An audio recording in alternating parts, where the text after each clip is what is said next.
nous réjouir de savoir qu'ils sont très nombreux, celles et ceux qui ont fait la joie du Seigneur au long des âges et qui ne cessent d'intercéder pour nous auprès du Seigneur.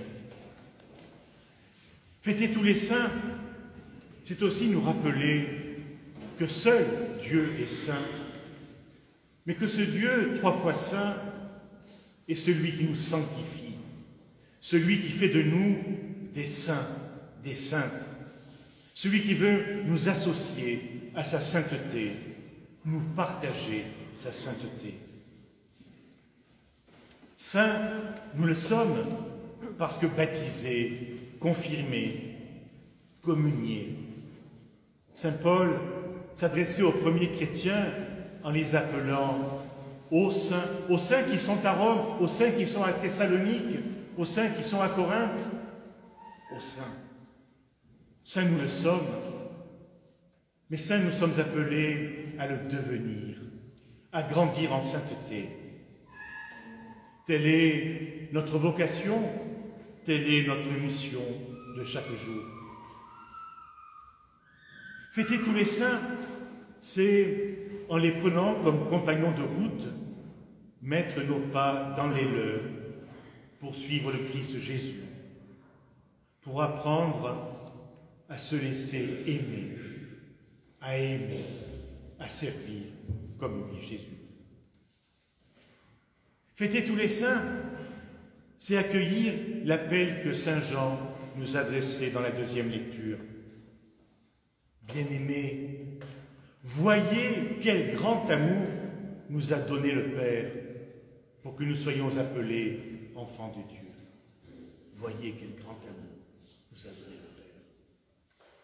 Nous n'avons jamais fini de découvrir, de comprendre combien Dieu nous aime tels que nous sommes, inconditionnellement. Nous n'avons jamais fini de nous laisser saisir par cet amour miséricordieux du Seigneur. Alors, avec la grâce du Seigneur, ne laissons pas le tentateur nous faire douter de cet amour. La semaine dernière, saint Paul nous disait « Restez enracinés dans l'amour, établis dans l'amour ». Nos grands frères, les saints, les saintes, fêtés aujourd'hui, nous accompagnent pour rester enracinés dans l'amour du Christ.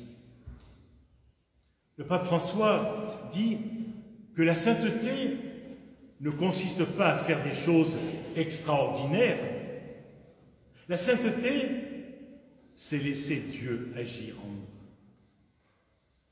Devenir saint, grandir en sainteté, commence par cet enracinement dans l'amour du Christ pour chacun de nous.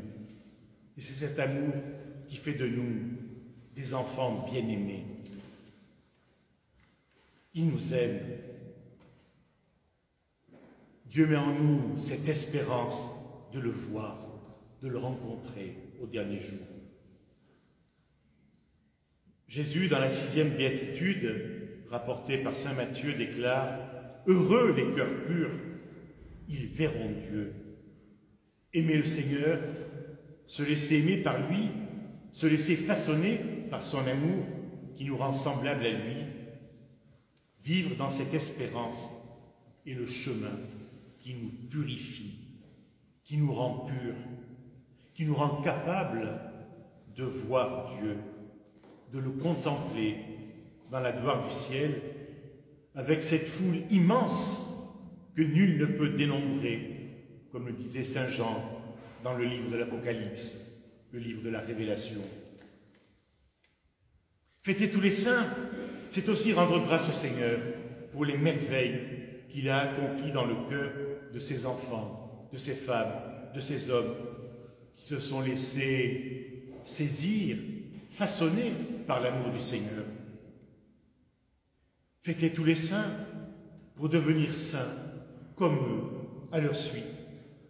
C'est nous mettre en route à la suite de Jésus pour vivre les béatitudes, comme le suggère la traduction de Chouraki, plus fidèle à la pensée et à la dynamique juive. en marche au lieu d'heureux. Nous mettre en marche, oui, à la suite de Jésus. Voilà le chemin qui rend heureux. Et Jésus nous balise un chemin que lui va suivre par amour, avec amour. Chemin qui va le faire passer par bien des manières. Chemin de bonheur, c'est la promesse de Marie à Bernadette, le 18 février 1858, dans la Tutte au cochon, à Massabielle. Je ne vous promets pas le bonheur selon ce monde, mais selon l'autre, selon celui de l'Évangile. Les béatitudes sont un appel à se mettre en marche, en route, pour témoigner du bonheur selon l'Évangile. En aucun cas, ces béatitudes ne justifient la misère, le mal, quelle qu'en soit la forme. Ces béatitudes nous appellent à nous rendre attentifs aux signes de la proximité du Seigneur qui s'approche de nous pour nous ouvrir à l'espérance, pour nous faire découvrir où se trouvent les petites graines de bonheur. Et pour cela, il faut commencer par avoir un cœur de pauvre, un cœur qui se fait mendiant d'amour, un cœur d'enfant qui reconnaît qu'il a besoin d'être aimé et d'aimer. Sur ce chemin, pour grandir en sainteté, laissons-nous porter, entraîner, accompagner par cette foule immense de nos frères et sœurs, les saints qui partagent la gloire du ciel.